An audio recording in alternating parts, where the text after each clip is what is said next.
લક્ષ્ય ન્યૂઝ, એક નજર, એક લક્ષ્ય. ભગવાન બિરસા મુંડાની 150મી જન્મ જયંતિ નિમિત્તે લીંબડીના રાણાગઢ ખાતે આરોગ્ય પશુ મેળો યોજાયો. સુરેન્દ્રનગર જિલ્લાના લીંબડી તાલુકાના રાણાગઢ ખાતે દેશના આદિજાતિ નેતા ભગવાન બિરસા મુંડાની 150મી જન્મ જયંતિની ભવ્ય ઉજવણી નિમિત્તે જિલ્લા કક્ષાનો એક વિશેષ કાર્યક્રમ યોજાયો હતો.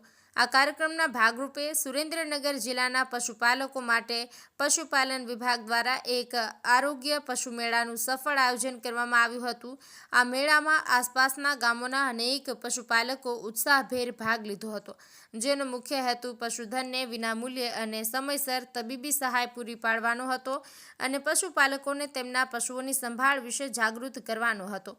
પશુ આરોગ્ય મેળાની વિગતો આપતા પશુ ચિકિત્સા અધિકારી ડોક્ટર પલક વૈદે જણાવ્યું કે આ કેમ્પમાં અલગ અલગ પ્રકારના પશુઓ અને વિવિધ પ્રકારના કેસની ટ્રીટમેન્ટ કરવામાં આવી હતી. સારવાર કરાયેલા કેસોમાં કીટોસિસ અને મિલ્ક ફીવર જેવા ઘણા સામાન્ય કેસ તેમજ એસિડ એટેક જેવા ગંભીર ઘાવના 2-3 કેસ પણ જોવા મળ્યા હતા, જેમની સફળ સારવાર કરવામાં આવી છે. આ પશુ આરોગ્ય મેળામાં અત્યાર સુધીમાં 60થી વધારે પશુઓએ સારવાર કરાવી છે અને વધુ પશુઓ ટ્રીટમેન્ટ માટે આવી રહ્યા છે. નોંધનીય છે કે આ કેમ્પમાં પશુઓને લગતી દરેક પ્રકારની પશુ સારવાર જેમ કે રસીકરણ, સામાન્ય બીમારીઓની સારવાર, ઈજાની સારવાર અને આરોગ્ય સંબંધિત મહત્વપૂર્ણ સેવાઓ વિશે વિનામૂલ્યે પૂરી પાડવામાં આવી હતી.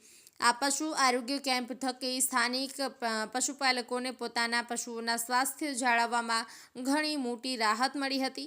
આ સંકલિત કાર્યક્રમ થકી સરકારે એક તરફ આદિજાતિ સમાજના મહાન યોગદાનને બિરદાવ્યું છે, તો બીજી તરફ પશુઓના સ્વાસ્થ્યને પ્રાથમિકતા આપીને સ્થાનિક ગ્રામ્ય અર્થતંત્રને પણ સહાય પૂરી પાડી છે.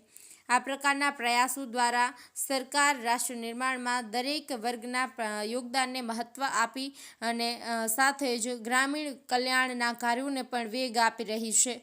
દેવમ ત્રિવેદી, સુરેન્દ્રનગર. મારું નામ ડૉક્ટર પલક વૈદ છે. હું લીંબડી તાલુકાની પશુ ચિકિત્સા અધિકારી છું. અહીંયા 150મી બિરસા મુંડા જન્મ જયંતિના પ્રસંગે અહીંયા અમે પશુ આરોગ્ય મેળાનો કેમ્પ સર્જ્યો છે, જેમાં અલગ અલગ પ્રકારના પશુઓ અને અલગ અલગ પ્રકારના કેસને અમે અહીંયા ટ્રીટમેન્ટ કરી છે. જેમ કે અહીંયા કીટોસિસ, મિલ્ક ફીવર એવા ઘણા બધા અલગ અલગ કેસ છે. અહીંયા ઘણા બધા વૂન્ડના અલગ અલગ એસિડ એટેક જેવા બી કેસ ઘણા જોવા મળ્યા છે, 2-3. તો એમાં પણ અમે સારવાર કરી છે અને સારો એવો રહ્યો છે કેમ્પમાં. 60થી વધારે પશુઓ અહીંયા ટ્રીટમેન્ટ કરાવીને હમણાં ગયા છે અને બીજું પણ આગળ હજી આવશે.